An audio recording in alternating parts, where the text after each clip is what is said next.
Have you ever felt like you're stuck in overdrive? When it comes to healthcare, have you ever wondered why there's more hospitals and pharmacies than ever before? Have you noticed that despite the use of more drugs and medications, more surgeries, there's more diseases like heart disease, cancer, diabetes, depression, among other things? Well, why do you think this is? So how could this be that being that we're using more drugs and surgeries, more methods for healthcare, if you will, that there continues to be such a rise in these different symptoms and conditions that people struggle with every single day? Well, I'm Dr. Joel Feeman, and today I want to talk with you about healing nerves. Here's the thing. In previous teachings, we've talked about the fact that there's three different types of nerves. You have nerves that make you feel, nerves that make you heal, and then nerves that make you move. It's important to remember that your feeling nerves only represent 6% of the nerves. That's right. The sensory feeling nerves only represent 6%, which means the remainder nerves in your body, the nerves that make you heal and the nerves that make you move, account for the remaining 94% of the nerves. In other words, you can have pinching, irritation, and damage to those nerves, interference to your nervous system, and yet you may not necessarily feel bad, which is why the deadliest diseases are known as silent killers. You see, when it comes specifically to your healing nerves, these nerves are called autonomic nerves. These autonomic nerves are responsible for organ function and healing. The autonomic nerves are further broken down into nerves that make things speed up or slow down. They're referred to as sympathetic or parasympathetic. In other words, if you were to imagine that you had a heart, that heart is going to have a nerve that feeds into it, one nerve that's almost like a gas pedal, the other nerve like a brake pedal. And so when you have the nerve signals going to that heart, or maybe the thyroid, the digestive organ or tissue, whatever the case may be, when the nerves are flowing in a balanced homeostasis state, you're going to have proper, in the heart's case, proper heart function, whether it be blood pressure related, cardiovascular, in any way, you're going to have it to where it's doing what it's supposed to do in a balanced state. The problem, however, is when it becomes imbalanced, where one signal is going too fast while the other one's going too slow. Simply put, the sympathetic nerves are designed to stimulate activities to restore and conserve the body's resources. The sympathetic nerves, on the other hand, are designed to stimulate activities within the body for emergency or stressful situations. Always keep in mind that the way your body was created, your body is designed with an internal mechanism. It's called a fight or flight mechanism.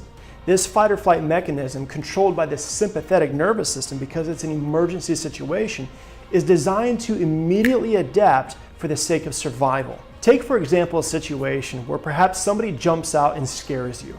In that particular moment, you're going to have certain body physiology or functions that are going to be immediately changed in case you would have to either fight the person or flight as fast as you can. In that case, your pupils would dilate, your body focuses on getting proper oxygen and blood flow.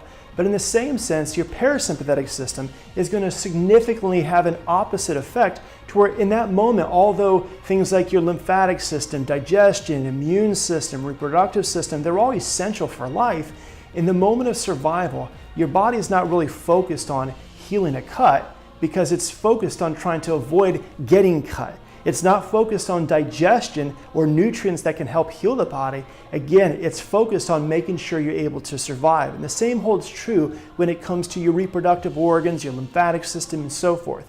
Your body's primary response in that emergency situation, stimulated by the sympathetic response, is that of survival. I hope this makes sense, but really it's a natural response, once again, as an adaptive response for the sake of survival. The problem that many people have is that they allow the challenges and stresses of life cause a sympathetic response, and they live in that although it may not be a survival, emergency, fight or flight situation. You see, when this shows up, many patients will start to find themselves experiencing different symptoms of a survival mechanism that's basically been revving up too long. So some people will notice that they have high blood pressure, high cholesterol, they're having blood sugar issues, they're having hormonal imbalances, reproductive issues, and digestive issues, among other things. Now, the typical response from a medical perspective is generally to put the person on a lifetime of medication.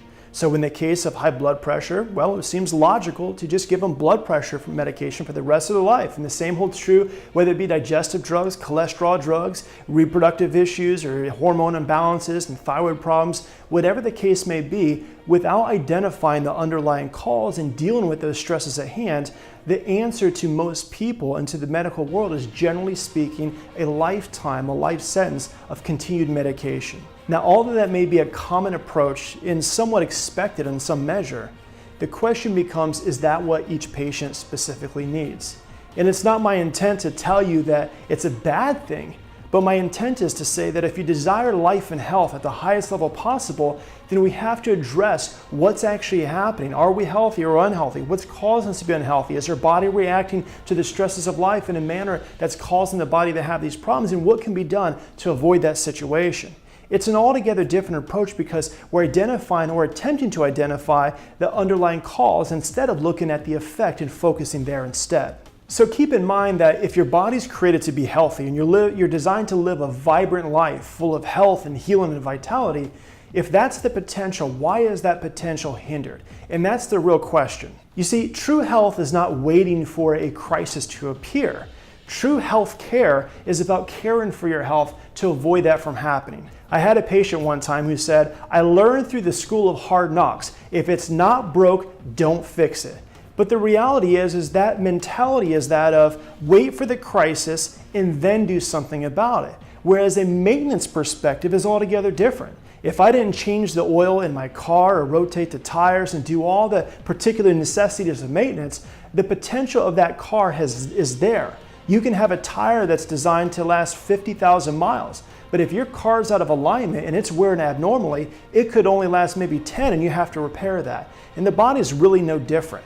We have the ability innately to heal and repair and organize and mend and to be able to get through life, but the reality becomes if we're still having those constant stresses unidentified or undealt with, then although that potential innately is there to express life and be healthy, the body is then hindered, and that's where the underlying cause or underlying problem lies. You see, when chiropractic is properly practiced, the reason we look for long-term sustainable changes is because we realize that healthcare doesn't have a starting and a stopping point. We realize that your autonomic healing nerves have to do with the organs of your body healing at their best. What better way to be able to keep your body healing at its best, to keep your nervous system free of interferences, than to use chiropractic care to do just that? But even more than that is to not only use chiropractic care to keep your body free of the interferences, but to then learn what lifestyle choices are causing those interferences to be there in the first place. As you continue with your chiropractic care, make sure you follow your recommendations to a T. Get the people you love and care about the most also checked so they too can experience a life of health and healing and vitality. Don't wait until they're sick and then respond. Be proactive with your health as well as theirs. Again, we want your body to feel good, heal good, and move good. We want your body to be the full expression of life and health the way you're created. I'm Dr. Joel Feeman, here to help you and your family to be as healthy as possible. Until next time, God bless.